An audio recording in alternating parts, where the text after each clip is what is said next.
എടി നന്ദി വേണോടി നന്ദി. ഈ കിഴക്കേതിൽ സുന്ദരേശൻ വന്നില്ലായിരുന്നെങ്കിൽ നീ ഇപ്പോഴും കൂമ്പടഞ്ഞ തെങ്ങ് പോലെ മൂത്ത് നരച്ച് നിന്ന് പോയനെ.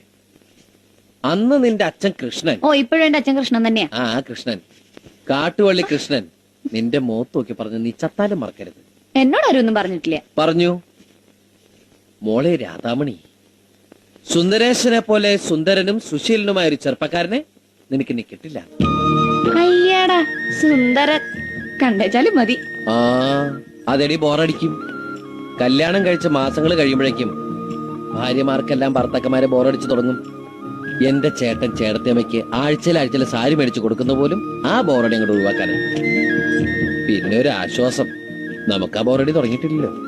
ഇക്കണക്കിന് പോയാൽ എനിക്ക് പെട്ടെന്ന് ബോറടിക്കും.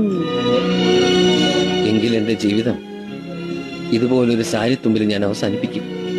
വെറുതെ ഇരിക്കുമ്പോൾ നീ ഓർത്തു.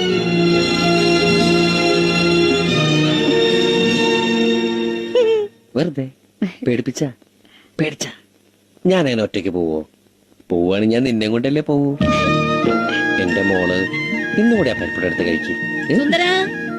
കണക്കൂട്ടി കഴിഞ്ഞില്ലേ? എന്റെ എല്ലാ കണക്കൂട്ടിലും തെറ്റിക്കൊണ്ടിരിക്കാമേ. കള്ളക്കണക്കിന്റെ പറയരുത്.